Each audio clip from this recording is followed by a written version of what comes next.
All right, folks, welcome to Global Pinoy Series under JJ Report on my blog.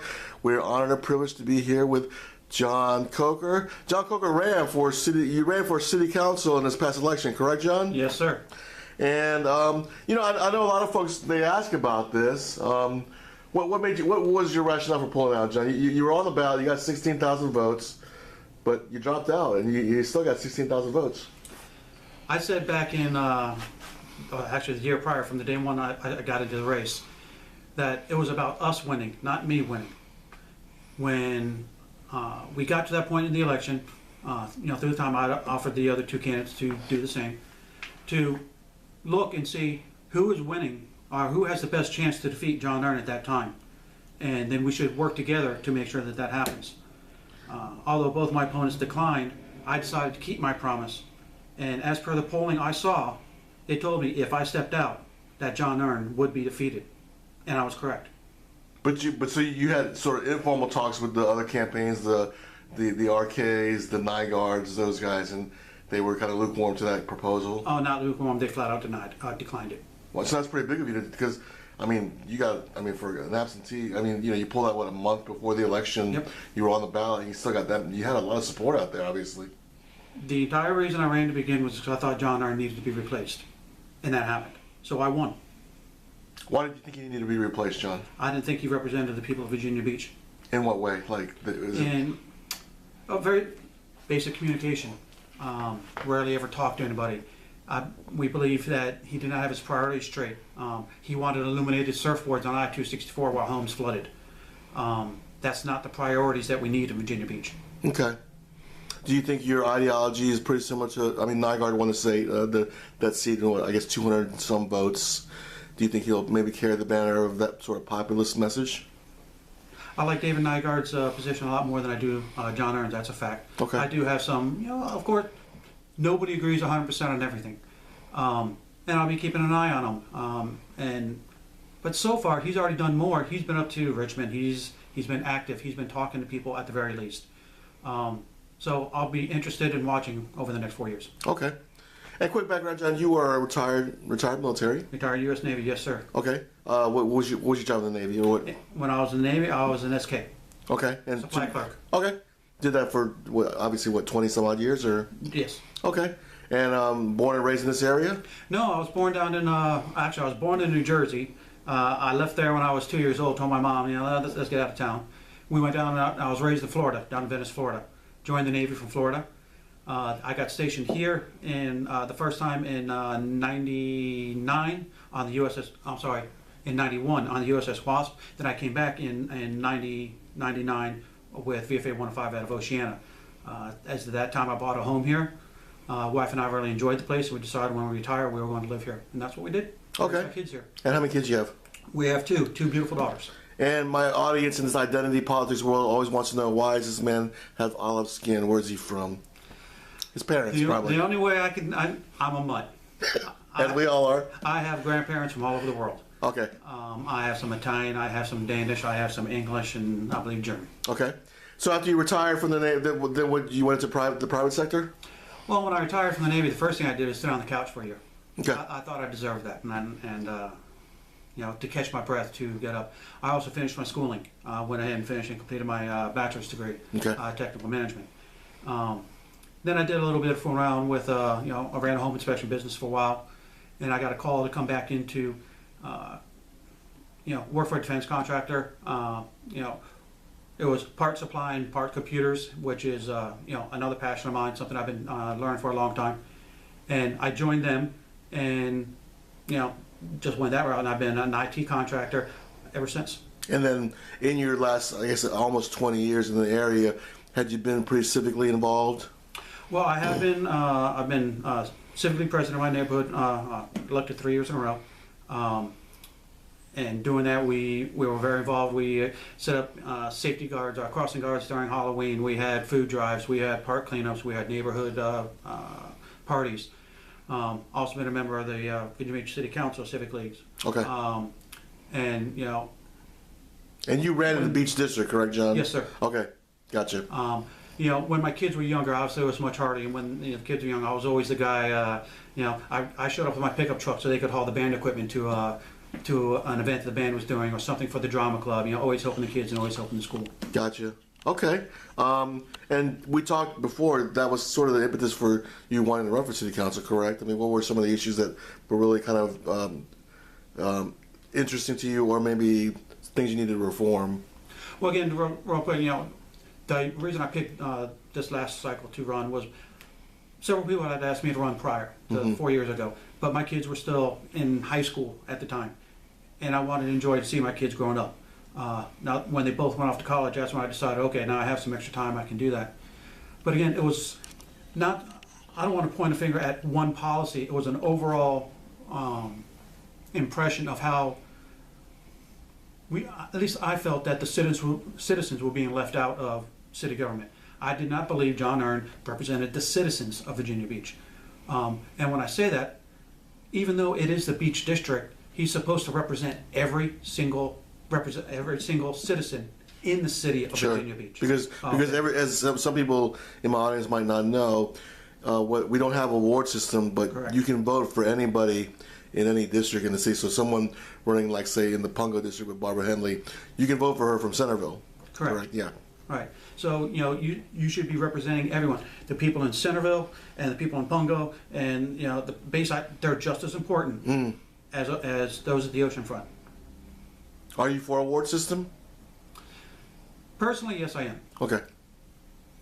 Yes, I am. I Okay. think it would. I do not like the fact that I would lose the vote against, on some seats, but I think it would make my vote stronger for the individual seats that I can vote for. And you could campaign to your own constituency, folks that you see in your neighborhood, Absolutely. at your civic. You know what I mean? That you would not be. Let's say if you had that grassroots support, somebody from another neighborhood, if they got, I don't know, not even a majority of the vote, could beat you. Well, the sad part is, and it's happened a couple times where a representative from a district loses the vote in their own district, but wins the race because of other districts. Right.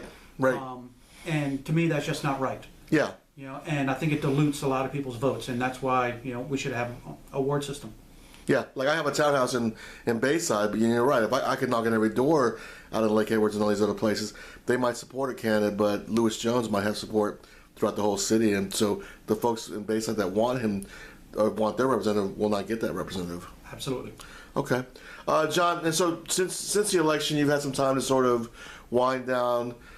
We're here for this purpose. What's going on February the 7th? Okay. February 7th, I'm hosting a presentation of a project that's currently titled The District.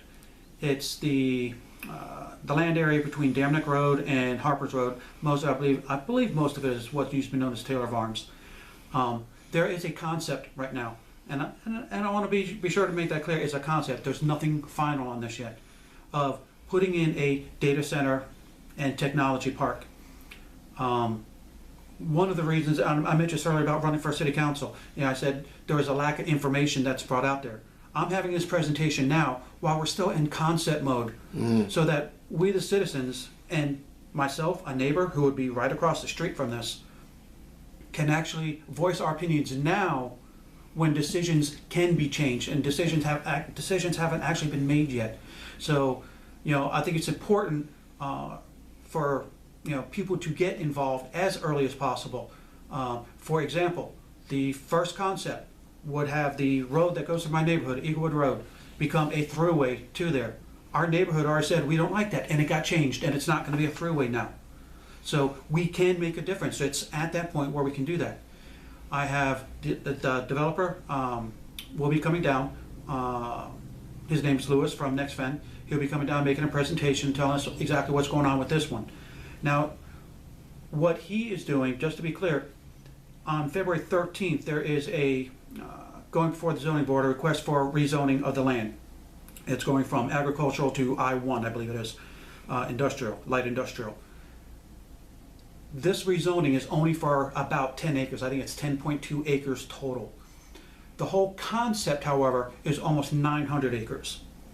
So this is, again, this is what, the toe in the door. This is the first one. So now is the time that we need to talk, and now is the time we need to say something and voice our opposition or voice our support. So we can not just have a data center there and it's loud and noisy and flooding, but it's something that creates jobs and and it helps us with our flooding issues and it tackles traffic as well. So February 7th, what time and where, John? I'm sorry, Corporate Landing Elementary School at 6:30.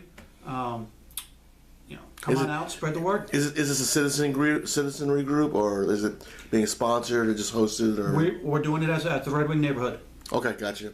Okay, Red Wing is the neighborhood right adjacent to the where the district is to be built. and how long? Do you have like a panel of speakers, or how's it going to be presented? Well, I have invited David Nygaard. Okay. He is the councilman obviously for that. I've put out invites to folks on the planning commission so they can hear what the people have to say.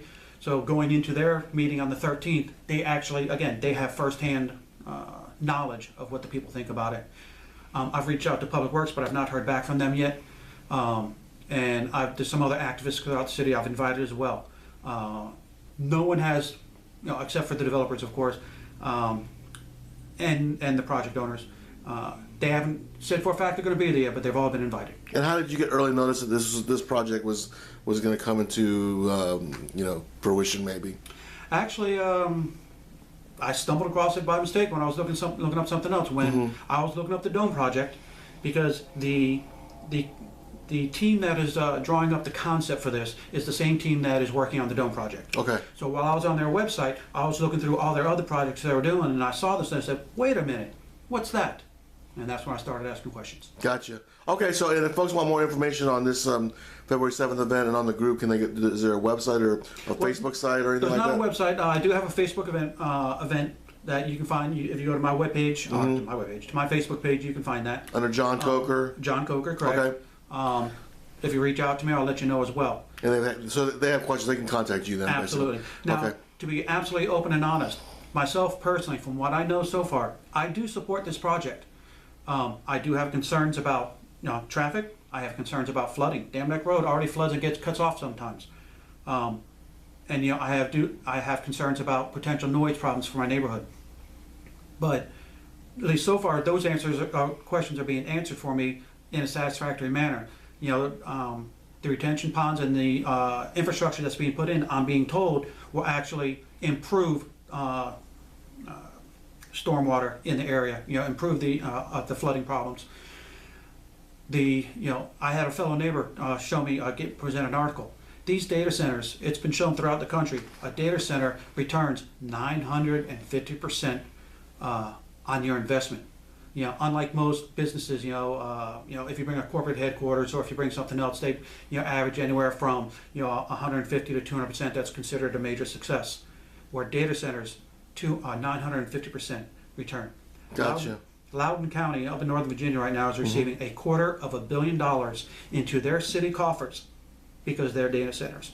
Yeah, I'm familiar with that. It's I guess they call it sort of the Silicon Valley of the East Coast, Right. correct, John? Yeah.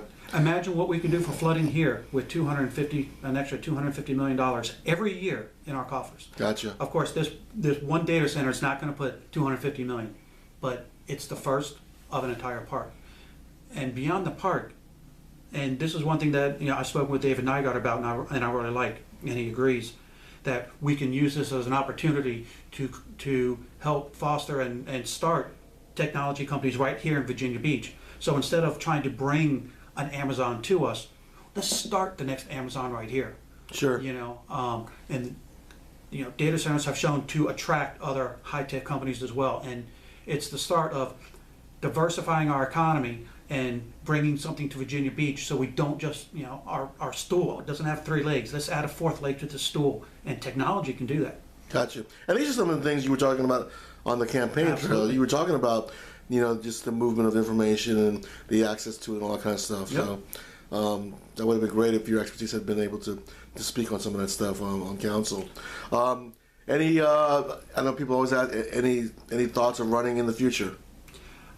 I'm one thing at a time right now, and right now I'm taking care of this. I have no intention of running anything in this next cycle. Okay.